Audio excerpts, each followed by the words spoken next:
Everyone, आज मैं 12th book rainbow के पोएट्री सेक्शन की अंतिम कविता माई ग्रांड मदर्स हाउस के वस्तुनिष्ठ प्रश्नों का समाधान कर रहा हूं तथा इसके साथ साथ हमने नॉलेज ऑफ इंग्लिश के कुछ प्रश्नों को लिया है जो काफ़ी महत्वपूर्ण है। इन सब प्रश्नों को एक से अधिक बार सुनकर याद करने का प्रयास करेंगे। ध्यानपूर्वक सुनेंगे। क्वेश्चन नंबर फर्स्ट, पहला, who compose the poem my grand mother's house? यह कविता मेरी दादी माँ का घर माई ग्रैंड मदर्स हाउस किसने लिखी? वाल्ट विटमैन ऑप्शंस हैं, Walt Whitman, W.H. Auden, John Keats, Kamala Das. तो यह कविता कमला दास ने लिखी। तो आपका आंसर हो जाएगा Kamala Das compose the poem my grand mother's house. अब क्वेश्चन नंबर 2 पर ध्यान दें। When was the poet Kamala Das born? Kamala Das कवित्री का जन्म कब हुआ? महिला को भी पोएट कहा जाता है, पोएटेस होता है कवित्री का, परंतु बड़े अर्थों में द पोएट ही लिया जाता है।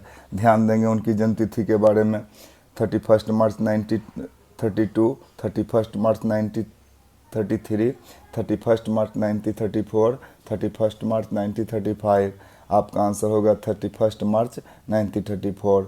कमला दास वाज बोर्न ऑन 31 मार्च 1934। अब क्वेश्चन नंबर 3 पर ध्यान देंगे। कमला दास बिलोंग्स टू? कमला दास कहाँ से संबंधित है? उनके नेशन का नाम, देश का नाम पूछ रहा है। अमेरिका, फ्रांस, ब्रिटेन और इंडिया, 4 ऑप्शंस लिए गए हैं। Kamala Das belongs to India. Question number 4 पर ध्यान देंगे। Name of the poet who is feminist? उस कवि का नाम बताइए जो स्त्रीयोचित संस्कारों पर लिखती हैं। जॉन किट्स, कमला दास, जॉन मिल्टन और शेक्सपियर। कमला दास को मैंने टिक किया है, कमला दास इसका आंसर होगा। क्वेश्चन नंबर 5 पर ध्यान दें। Who wrote summer in Calcutta and sirens? बहुत ही इंपॉर्टेंट किताब है। कवित्री की अन्य किताबों के नाम भी दिए गए हैं, पर महत्वपूर्ण होने के चलते मैंने समर इन कलकत्ता और साइरेंस को उठाया है। Who wrote summer in Calcutta और बी में लिया है साइरेंस को। तो W.H. ओडेन ऑप्शन में है, Walt Whitman, John Keats, Kamala Das. आपका ऑप्शन होगा Kamala Das wrote summer in Calcutta and sirens. Question number 6 पर ध्यान देंगे। Who is the father of English? अंग्रेजी के पिता कौन कहे जाते हैं? कौन है? नाम ध्यान देंगे। Richardson, Shakespeare, Geoffrey Chaucer, none. Geoffrey Chaucer is the father of English. Geoffrey Chaucer अंग्रेजी के पिता हैं। क्वेश्चन नंबर 7 पर ध्यान देंगे। Labour hard for better result? कठिन परिश्रम करें अच्छे से रिजल्ट के लिए, अच्छे से परिणाम के लिए।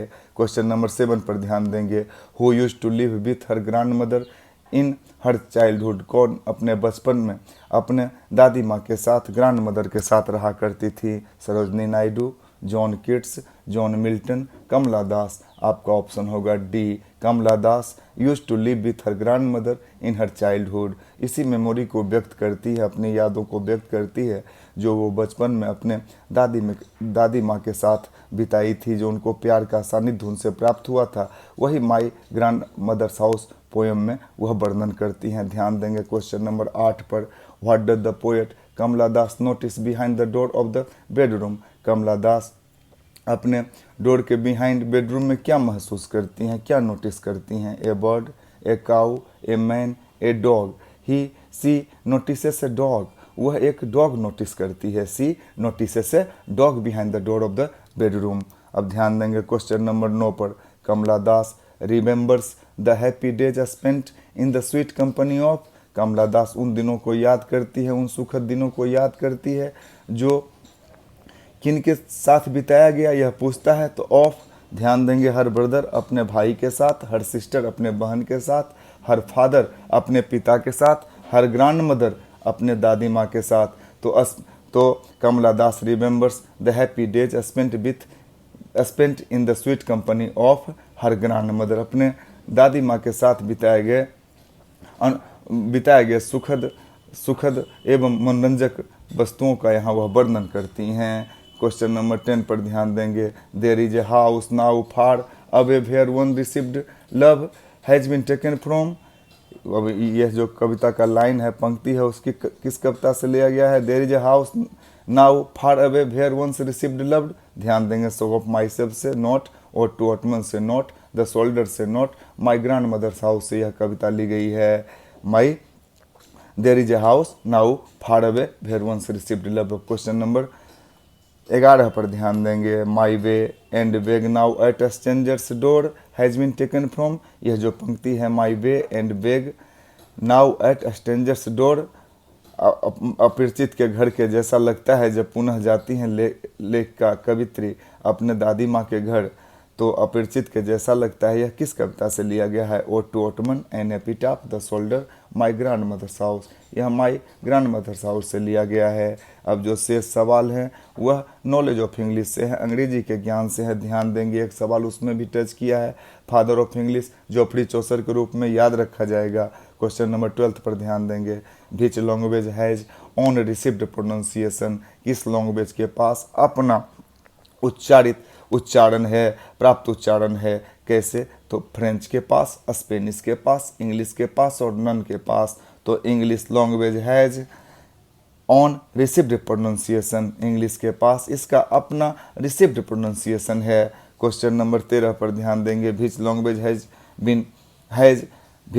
Has become a global language, कौन सी भाषा एक वैश्विक भाषा बन चुकी है? French, Hindi, Spanish, English. तो English has become a global language, अंग्रेजी एक वैश्विक भाषा बन चुकी है।